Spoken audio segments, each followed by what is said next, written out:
Assalamualaikum warahmatullahi wabarakatuh. Perkenalkan, nama saya Revika Aswira, SEMM. Saya merupakan dosen tetap di program studi Diploma 4 Manajemen Pemasaran Internasional, jurusan Ekonomi dan Bisnis, Politeknik Bau-Bau. Awal karir saya di Politeknik Bau-Bau terhitung dari tahun 2021. Selanjutnya, untuk riwayat pendidikan, saya menempuh pendidikan strata 1 di Universitas Muslim Indonesia. Kemudian, melanjutkan studi ke jenjang strata 2 pada institusi yang sama. Di program studi Manajemen Pemasaran Internasional, saya mengampu beberapa mata kuliah, di antaranya Pengantar Manajemen, Customer Relationship Management, Speech Presentation Skill, Strategi Pemasaran Global, serta Inovasi dan Berpikir Kreatif. Pada kesempatan ini, saya akan menjelaskan salah satu mata kuliah yang saya ampu di program studi Diploma 4 Manajemen Pemasaran Internasional, yaitu mata kuliah Customer Relationship Management, sebagai persyaratan diri dosen dalam unjuk kerja dosen Tridharma Perguruan Tinggi atau PDD UKT-PT dengan tujuan untuk menempuh persyaratan sertifikasi dosen tahun 2025 pada bidang pengajaran. Identitas mata kuliah. Nama mata kuliah Customer Relationship Management, SKS 3, kode mata kuliah PBE C31203 semester 4. Sifat mata kuliah adalah wajib. Untuk deskripsi mata kuliah Customer Relationship Management membahas konsep, prinsip, dan aplikasi manajemen hubungan pelanggan sebagai salah satu strategi bisnis untuk meningkatkan loyalitas pelanggan, meningkatkan kepuasan, serta menciptakan keunggulan kompetitif jangka panjang.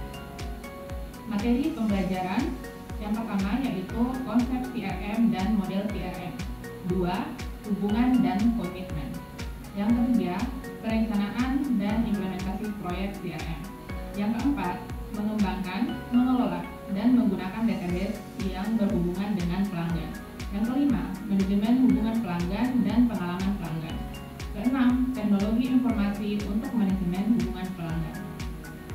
Capaian akhir yang diharapkan. Yang pertama yaitu memahami 5 fase utama dalam implementasi CRM. Yang kedua, memahami sejumlah alat dan proses yang dapat ditampilkan dalam setiap tahapan implementasi. Yang ketiga, memahami pentingnya manajemen proyek dan manajemen perubahan selama proses implementasi.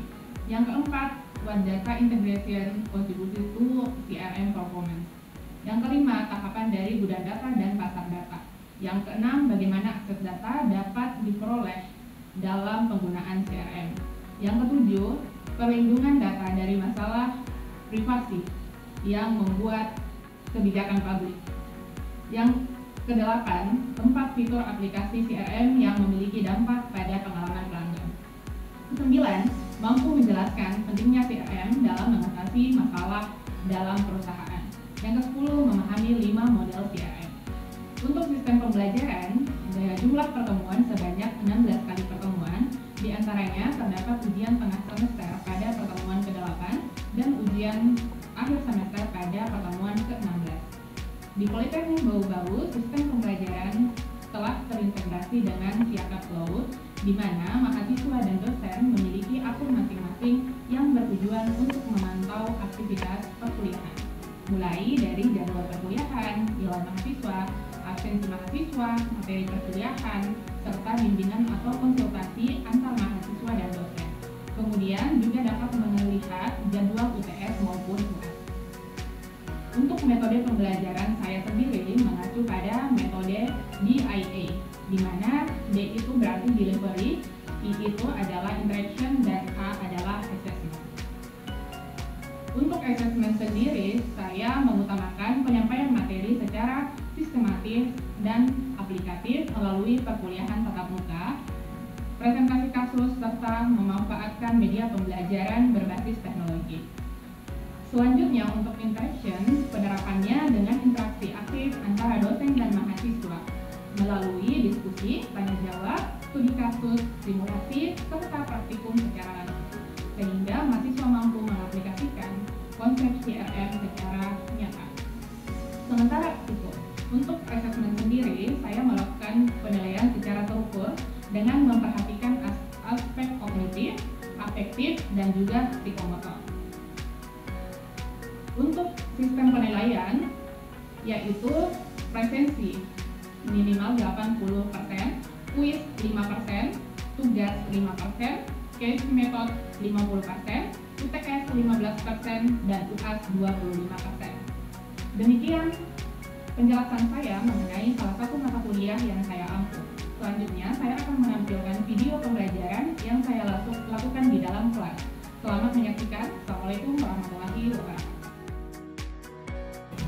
Bismillahirrahmanirrahim. Assalamualaikum warahmatullahi wabarakatuh. Waalaikumsalam warahmatullahi wabarakatuh. Selamat pagi. Pagi, Bu. Alhamdulillah, puji syukur kita panjatkan kehadirat Allah Subhanahu wa Ta'ala karena pada pagi hari ini kita masih diberikan kesempatan, masih diberikan kesempatan untuk hadir di tempat ini. Lalu pula kita kirimkan salam kepada Allah dan juga Muhammad sallallahu alaihi wasallam. Baik, seperti biasa, sebelum kita memulai materi, saya akan absen dulu. Mohon didengarkan namanya. Intan Purnama. Hadir, Bu. Nilam Saraswati. Hadir, Bu. Nia Rahmawati. Hadir, Bu. Dina Vista. Hadir, Bu. Asmiati. Hadir, Bu. Wawade Asfira Tasya. Hadir, Bu. Wulan. Hadir, Bu. Elvia Meli. Hadir, Bu. Melianti. Hadir, Bu. Eva. Hadir, Bu. Andri Jani. Hadir, Bu. Hermisha. Hadir, Bu. Ladiki. Hadir, Bu. Mawade Sabarudin. Hadir, Bu. Muhammad Akbar. Hadir, Bu. Indra Ahmad Fandi. Hadir, Bu. Asri. Hadir, Bu. Ferdi. Hadir, Bu. Oke, udah ya. Baik, kita lanjut ke materi ya. Nah, ada yang masih ingat materi minggu lalu? Silakan. Perkenalkan, nama saya Wulan dengan NIM PPE 230012. Terima kasih kepada dosen yang telah memberikan saya kesempatan. Itu konsep-konsep dasar CRM itu CRM disebut sebagai Customer Management karena terkait dengan pengelolaan data konsumen. Oke, silakan dulu kembali. Selanjutnya ada lagi yang bisa review materi minggu lalu? Adila Fitri, silakan. Perkenalkan, nama saya Adila Fitri dengan NIM PPE 230012. Terima kasih Bu atas kesempatan yang diberikan kepada saya. Saya akan mereview materi minggu lalu tentang konsep dasar CRM. Jadi CRM itu berkaitan dengan penggunaan teknologi informasi untuk mengimplementasikan strategi marketing. Oke, teman-teman, adik sekalian, saya akan melanjutkan ke materi berikutnya. Jadi, kalau kita berkemarin itu berbicara tentang konsep dasar CRM, hari ini kita akan belajar mengenai hubungan dan komitmen. Ya, hubungan dan komitmen sendiri di sini kita akan mempelajari 3 poin. Jadi tujuan utama kita mempelajari hubungan dan komitmen ini ada 3. Yang pertama yaitu memahami arti hubungan dan membangun sebuah hubungan yang baik. Kemudian yang kedua, memahami pentingnya komitmen dan kepercayaan dalam sebuah hubungan. Dan yang terakhir adalah memahami pentingnya perusahaan menjaga hubungan dengan pelanggan. Seperti yang kita ketahui bersama, mengenai CRM itu selalu berkaitan dengan hubungan. Karena di dalam CRM-nya itu ada relationship atau hubungan. Dan itu yang perlu dijaga dalam suatu perusahaan. Nah, kita masuk ke relationship atau hubungan. Nah, di dalam customer relationship management, relationship itu penting atau hubungan itu penting untuk dijaga. Gitu ya.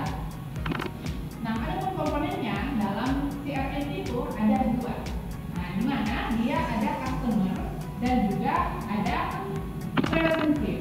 Nah, customer ini selalu berkaitan dengan hubungan gitu. Hubungan itu adalah segala pihak yang pernah berkontribusi dengan kita atau berbelanja atau kemudian membeli, merasakan jasa yang kita jual. Nah, itu yang disebut dengan customer atau pelanggan gitu ya. Nah, kemudian untuk relationship itu sendiri berkaitan dengan hubungan atau interaksi antara perusahaan dengan pelanggan gitu. Nah, jadi perusahaan itu harus memahami pelanggannya supaya bisa terus berinteraksi. Kita kan begitu ya, ketika kita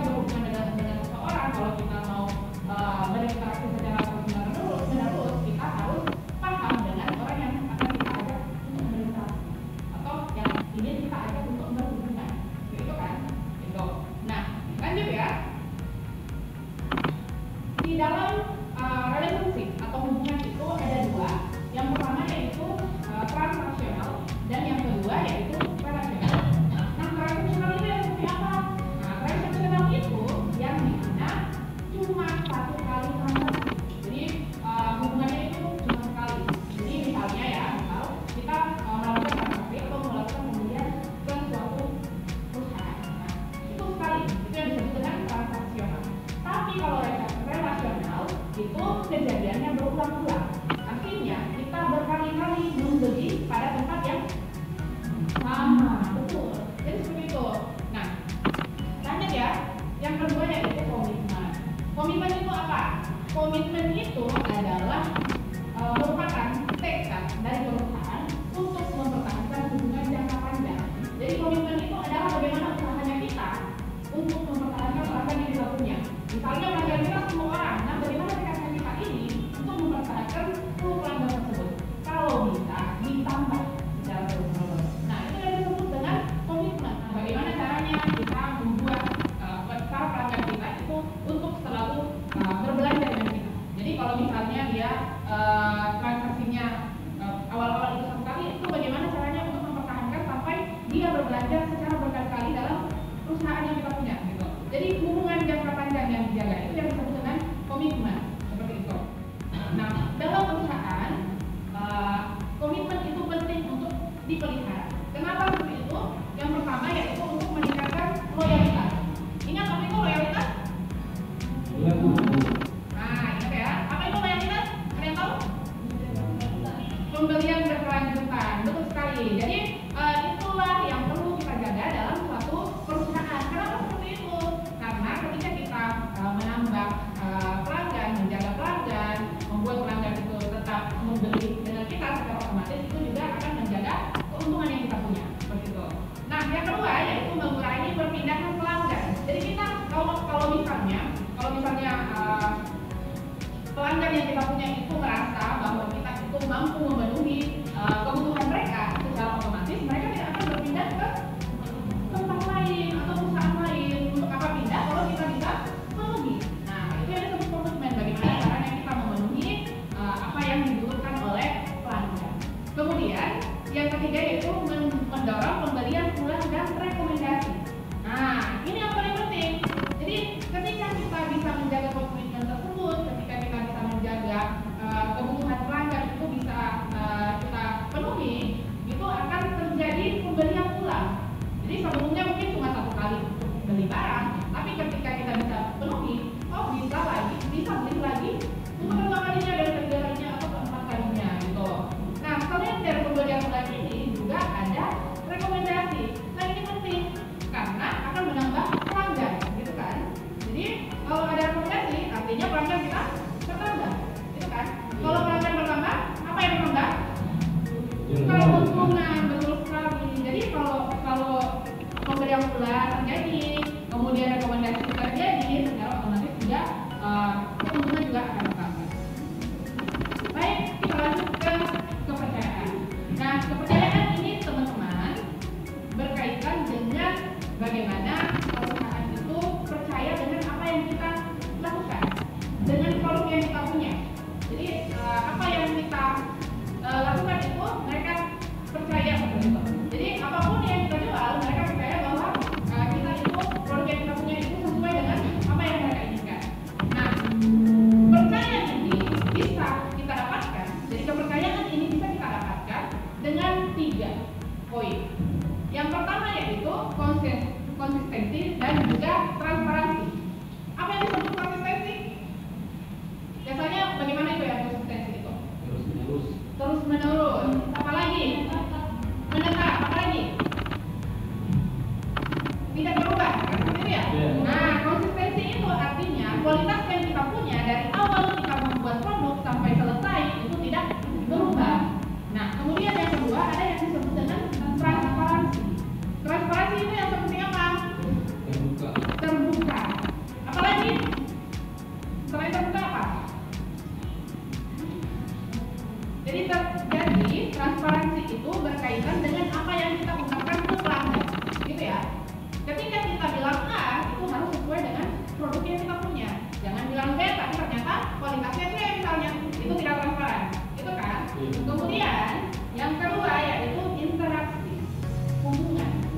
komunikasi antara kita dengan Pelanggan. pelanggan gitu.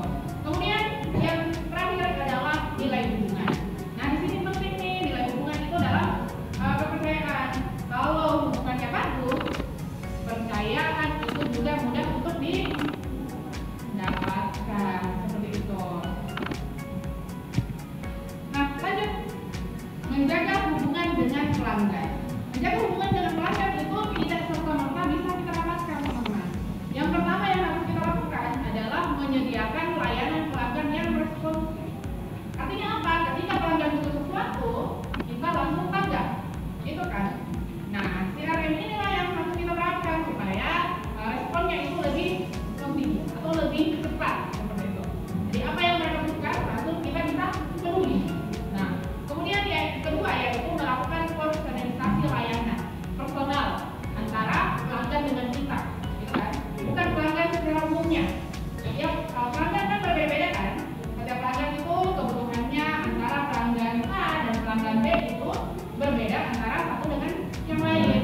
Sehingga kita harus bisa membuat kebutuhan pelanggan secara personal.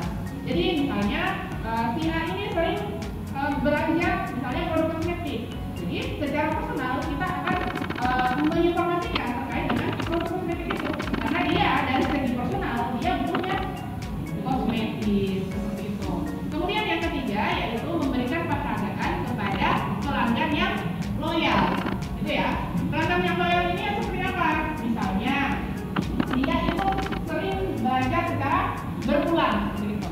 Nah, penghargaan yang bisa kita lakukan adalah dengan cara misalnya memberikan reward, memberikan diskon, memberikan poin. Nah, itu yang bisa kita lakukan. Apalagi yang bisa kita lakukan? Kalau pelanggan voucher, apalagi? Apalagi selain voucher? Banyak ya yang bisa kita lakukan ya. Nah, kemudian yang terakhir adalah terus melakukan evaluasi dan meningkatkan hubungan. Jadi ketika kita punya perusahaan, punya suatu usaha dan lain sebagainya, itu kita perlu melakukan evaluasi. Evaluasi ini adalah berkaitan dengan layanan yang kita lakukan. Apakah itu sudah sesuai dengan target yang kita mau atau tidak? Kalau misalnya tidak sesuai, itu dilakukan perbaikan. Kalau misalnya keuntungan yang kita mau belum sesuai dengan kebutuhan atau belum sesuai dengan target, maka itu perlu dilakukan evaluasi apa yang salah dalam tuding layanan sampai dari pelanggannya ini kurang gitu. Baik, itu tadi materi yang berkaitan dengan hubungan dan komitmen. Ada yang mau bertanya? Perkenalkan nama saya Muhammad Akbar dengan NIM PPE 0024. Nah sebelumnya Ibu sudah membahas mengenai CRM. Nah yang menjadi pertanyaan saya itu apa bedanya hubungan dalam CRM dengan hubungan biasa dalam bisnis?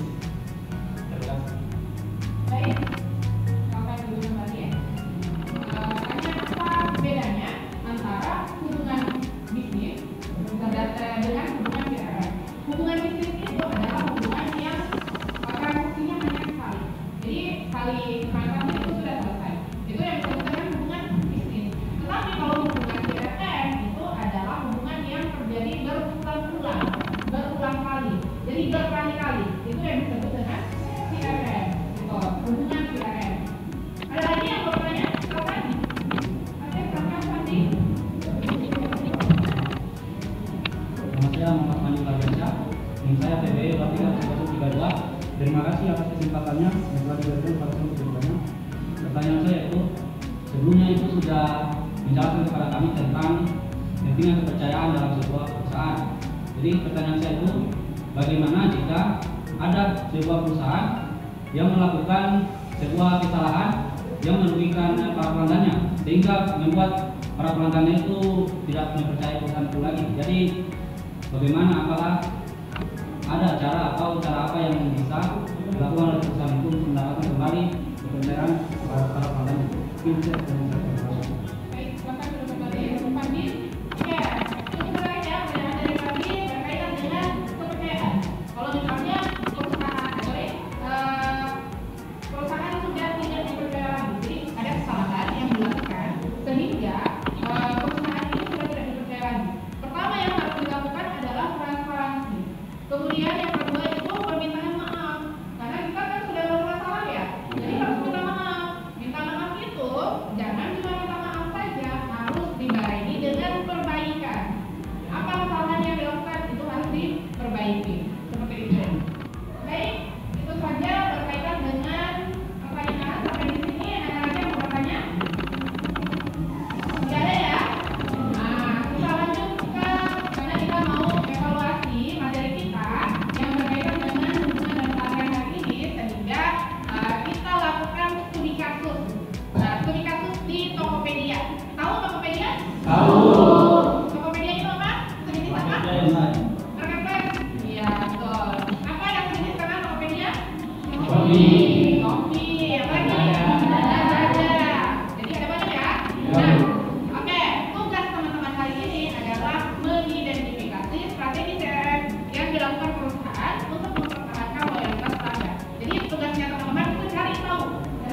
program ini diberikan kepada pelanggan yang masih aktif berbelanja di toko tersebut. Program ini atau reward ini yang diberikan yaitu semacam poin, dan poin ini bisa digunakan untuk ditukar seperti voucher atau diskon. Sehingga dengan adanya hal tersebut dinamakan sebagai komitmen, di mana perusahaan itu bisa memberikan nilai tambah kepada pelanggan yang masih aktif dan setia belanja. Terima kasih. Itu tadi presentasi dari Jodin. Selanjutnya ada lagi yang mau memberikan pendapatnya terkait dengan studi kasus kita. Oke, silakan.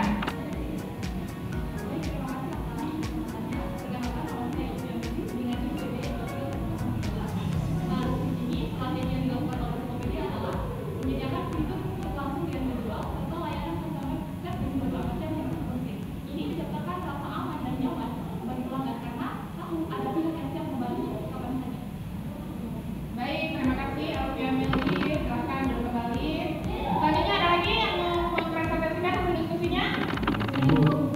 Oke, silakan, Pandi. Terima kasih atas kesempatannya. Nama saya Muhammad Fadiansyah. Tim saya PBL 2302. Saya akan memaparkan tentang hasil diskusi kami tentang strategis yang CRM yang digunakan oleh perusahaan Tokopedia. Itu mereka memanfaatkan atau melihat histori hasil pencarian dan pembelian para pelanggan dari barang apa yang mereka sering cari di papan pencarian atau barang-barang apa yang sering dibeli. Itu mereka melihat hal itu dan mengirimkan email personal ke para pelanggannya lewat email pribadinya masing-masing. Dengan hal itu Tokopedia berusaha memberikan layanan yang baik dan relevan kepada pelanggannya. Mungkin itu saja kata pelanggan. Oke, baik ya. Itu tadi hasil dari studi kasus yang kita lakukan. Bapak Ibu ya, kita sudah bisa menyimpulkan ada 3 poin yang dilakukan oleh Tokopedia untuk mempertahankan pelanggannya. Di antaranya itu tadi sudah disebutkan ada toko poin, kemudian ada fitur chat langsung dengan penjual. Jadi dia bisa menjawab pertanyaan langsung dari pelanggan yang mereka punya. Kemudian ada juga email personal. Jadi apa histori yang dilakukan pelanggan, kemudian yang dilakukan pelanggan itu yang kemudian ditawarkan kembali ke pelanggannya. Nah, sejauh ini itulah yang dilakukan oleh Tokopedia. Nah, jadi kita lanjut ke kesimpulan materi ya. Ada kesimpulan yang bisa kita ambil dari materi ini adalah bahwa hubungan itu berarti menjalin komunikasi antara pelanggan